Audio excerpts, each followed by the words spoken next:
Policy कैसे fail होती है इसका उदाहरण आज सबके सामने है। कतर के दोहा में अमेरिका और ईरान के बीच बातचीत चल रही थी। कुछ वर्ड्स को लेकर आमराय नहीं थी, ईरान के न्यूक्लियर प्रोग्राम को लेकर और ईरान के ऊपर से सैंक्शंस हटाने को लेकर, लेकिन दोनों पक्षों की तरफ से बयान आ रहे थे कि कुछ रजामंदी हो सकती है। लेकिन इस बीच अमेरिका ने ईरान की मिसाइल साइट्स और बोर्ड्स पर हमले कर दिए हैं। अब इन हमलों के बाद बातचीत का क्या नतीजा रहेगा? क्या तेल के दाम फिर से ऊपर चले जाएंगे? इस सब के बारे में बात करने के लिए मेरे साथ मौजूद हैं सुरेंद्र सिंह ओबरॉय, हमारी खास प्रस्तुति रायसीना रिपोर्ट्स की खास प्रस्तुति फ्लैश पॉइंट में। सुरेंद्र जी, आपका बहुत बहुत स्वागत है।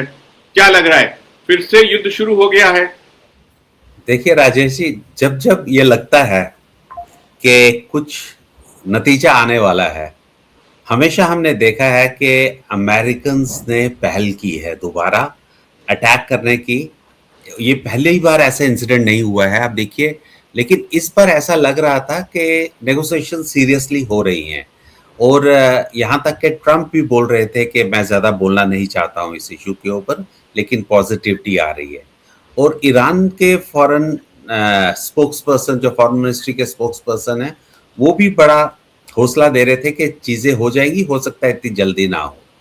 लेकिन दोबारा एकदम अटैक करना, जो अमेरिकन जैसे आप कह रहे थे कि उनके मिसाइल लॉन्च साइट्स पे और बोट्स पे,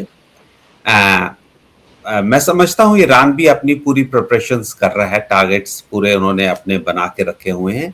लेकिन इस स्टेज पे थ्रू नेगोशिएटर्स ये चीज बात की जा सकती थी कि आप ये चीजें ना हरकत कीजिए तो बातचीत नहीं होगी। कहीं ना कहीं ऐसा लग रहा है कि यूएस खुश नहीं है मेमोरेंडम ऑफ अंडरस्टैंडिंग जो बन रहा था, तो वो मुझे लग रहा है कि उसके ऊपर अभी भी डिस्प्यूट है, उसकी लैंग्वेज के ऊपर। और कहीं ना कहीं ईरान नहीं मान रहा है अपने न्यूक्लियर प्रोग्राम और सैंक्शंस के बारे में। जी, मुझे लग रहा है कि इजराइल इस आग में और घी डाल रहा है।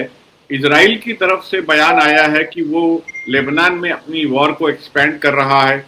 अमेरिका की तरफ से रिपोर्टिंग आई है, वहां की न्यूज मीडिया में रिपोर्ट्स आई है। अमेरिका ने कहा है कि आप अगर हिजबुल्लाह पर अपने हमले जो हैं बढ़ाना चाहते हैं तो बढ़ा लीजिए, हमारी आपको पूरी छूट है। देखिए, कहीं ना कहीं अमेरिकन की विशेष के बगैर इजराइल ये हरकत नहीं करेगा। इजराइल ने, ये तो प्रेसिडेंट ट्रंप ने खुद भी बोला है कि हम इजराइल को अपने साथ हैं, सपोर्ट कर रहे हैं, जो वॉशिंगटन हमेशा सपोर्ट करता है, और हमारी अप्रोच भी नियरली सेम रहती है। लेकिन ये जो एक्सपैंड हो रहा है, यहाँ तक कि अगर आप, मैं एक्सपैंड की क्यों बात करूं, ये सीज फायर कहीं पे हुआ ही नहीं है। डेली कोई ना कोई डेथ्स हो रही हैं। पेपर पे है कि सीज फायर हो गया है, लेकिन लेबनान के जो वन ऑफ द एक्टर्स हैं हिजबुल्लाह, उनके साथ मुझे नहीं लगता है कि एक दिन भी ऐसा हुआ है जहां पे अटैक एक दूसरे के अगेंस्ट नहीं हुआ हुआ है। और ये एक इशू शायद साइड पे रखना चाहते हैं अमेरिकन। अब देखिए, 3 महीने पूरे हो गए हैं, कल हो जाएंगे। मुझे उम्मीद थी कि ये जो ईद आने वाली है कल या परसों, जो 27 और 28 तारीख के बाद ईद आने वाली है, इस पे अनाउंसमेंट हो जाएगी इस नेगोशिएशंस पे। अभी भी कुछ कह नहीं सकते हैं, क्योंकि यहाँ पे ईरान के ऊपर दबाव बहुत ज्यादा है। ईरान के अगर आप देखिए पिछले 13 अप्रैल ऑनवर्ड्स के ऊपर उनकी मूवमेंट शिप्स की काफी बंद कर दी है। मैसिव प्रेजेंस है अमेरिकन सोल्जर्स की, 15,000 प्लस इस वक्त है, पहले 10,000 होते थे। और हंड्रेड्स ऑफ अमेरिकन वेसल्स हैं जो कि वहां पे सराउंडेड है। यहाँ ये पक्का है कि स्मगलिंग भी हो रही है और कुछ शिप्स स्लिप भी हो रहे हैं, और कुछ शिप्स को ह्यूमैनिटेरियन बेसिस पे छोड़ा जा रहा है। लेकिन अमेरिकन ने उन्हें चोक करके रखा हुआ है। अभी भी जो पर्शियन गल्फ है वहां पे बहुत सारे शिप्स जो हैं, ऑयल लदा हुआ शिप्स जो है वहां पे, वो स्टैंडर्ड है। जी, देखिए, वो ब्लॉकेड जो एनफोर्स किया हुआ है यूएस ने, पहले तो ईरान ने किया हुआ है और उसके बाद यूएस ने किया हुआ है। ईरान से परमिशन लेनी बहुत जरूरी है, हो गई है इस वक्त, जिस शिप को भी क्रॉस करना है। अगर वो क्रॉस करते हैं, फर्स्ट हर्डल होता है, तो सेकंड हर्डल अमेरिकन उनको रोक देते हैं। तो ये शिप्स सफर कर रहे हैं। जितने भी ईरानियन पोर्ट्स हैं वो सफर कर रहे हैं। अरबियन गल्फ और जो गल्फ ऑफ ओमान है, जहां पहले कुछ मूवमेंट हुआ करती थी, लेकिन अब वहां पर भी बहुत ज्यादा चेकिंग हो रही है।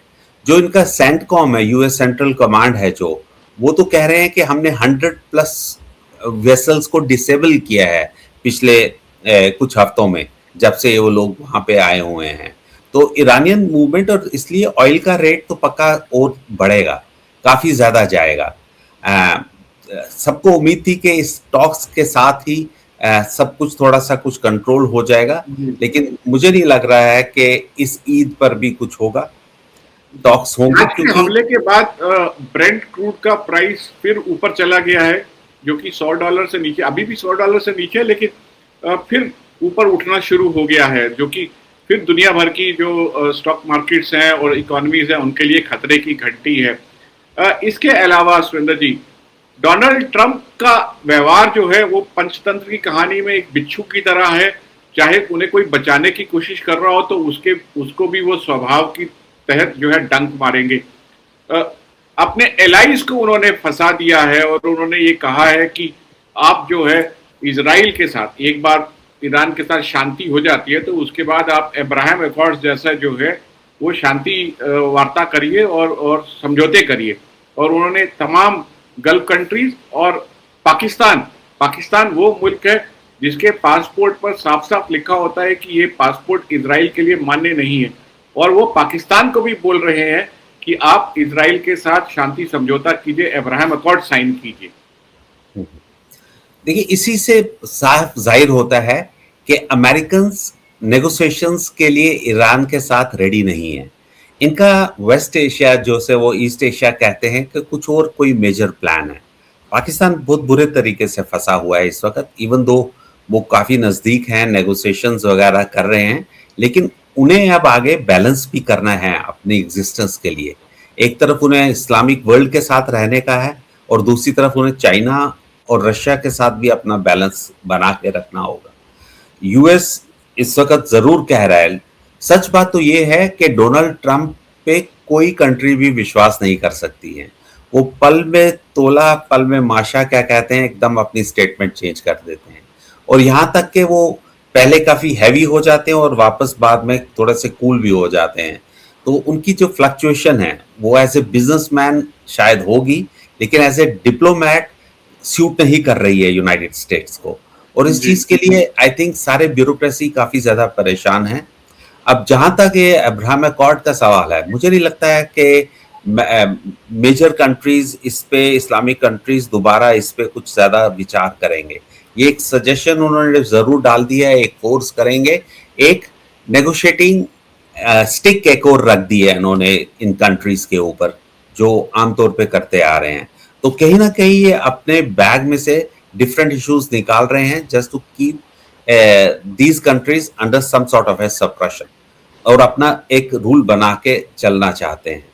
तो अब अभी तक तो यही लग रहा है कि जैसी सिचुएशन है स्टेटस क्यू वैसी ही रहेगी। कुछ अटैक्स इंटरमीडिएट हो जाएं, बड़ा अटैक नहीं होगा, क्योंकि अगर इनके बड़े प्लान्स होंगे, ये इसका क्विक सॉल्यूशंस थ्रू वॉर और थ्रू पीस नहीं इमीडिएटली चाहते हैं। मैं अब भी कहूंगा कि इन लोगों ने 6 महीने का प्लान बनाया हुआ था, जो अब इन्होंने पहले अनाउंस किया था कि हमें यहाँ की माइंस वगैरह पूरी क्लियर करनी है और कम से कम 6 महीने लग जाएंगे, लेकिन ऑलरेडी अब 3 महीने नियरली होने लगे हैं। यूं कहें कि यूएस ट्रूप्स जो कि 15,000 सेलर्स हैं इस वक्त, उन लोगों के रिप्लेसमेंट जरूर हो रही होगी, लेकिन उन लोगों का भी इनको ध्यान देखना पड़ेगा, और थोड़ा इंटरनल प्रेशर जो यूएस में बिल्टअप हो रहा है डोनाल्ड ट्रंप के लिए आगे जाके डिफिकल्ट सिचुएशन हो सकती है। बहुत बहुत शुक्रिया इस अपडेट के लिए सुरेंद्र जी। हम उम्मीद करते हैं कि ये जो बातचीत का सिलसिला चल रहा है ईरान और यूएस के बीच में, वो खत्म नहीं हो इस हमले के बावजूद। हालांकि मुज्तबा खामनेई जो कि ईरान के नए सुप्रीम लीडर हैं, उनका एक बयान आया जिसमें उन्होंने कहा है कि अमेरिका की अब वो पहले वाली स्थिति नहीं रही है, और किसी भी गल्फ कंट्री में अमेरिका के लिए अब सेफ हेवन नहीं बचेगा। और उन्होंने ये भी दावा किया है कि इजराइल अपने एग्जिस्टेंस के लास्ट स्टेज पर है। बड़ा ही कड़ा बयान है। मुझे लगता है कि ये एक वो स्टेटेड पोजीशन बता रहे हैं, एक हार्डलाइन पोजीशन बता रहे हैं, शायद इस हमले के बाद मुझे लगता है कि ईरान के स्टांस में कुछ और हार्डनिंग हो। उम्मीद की जानी चाहिए, बातचीत का सिलसिला चलता रहेगा। अब बहुत बहुत शुक्रिया इस अपडेट के लिए। थैंक यू राजेश जी, और लेट्स होप के एग्रीमेंट हो जाए ईद के तक, जो 60 डेज का इनका सीज फायर एक्सटेंशन जैसे आप बता रहे थे, और कहीं ना कहीं स्टेट ऑफ हॉर्मुज का सोल्यूशन इमीडिएटली चाहिए, नहीं तो ग्लोबली मैसिवली इफेक्ट होगा। आप देखिए हमारे अपना पेट्रोल कितना महंगा हो गया हुआ है, एक कॉमन सिटीजन के लिए कितना डिफिकल्ट होगा इस महंगाई को फेस करने के लिए। थैंक यू, बहुत बहुत शुक्रिया।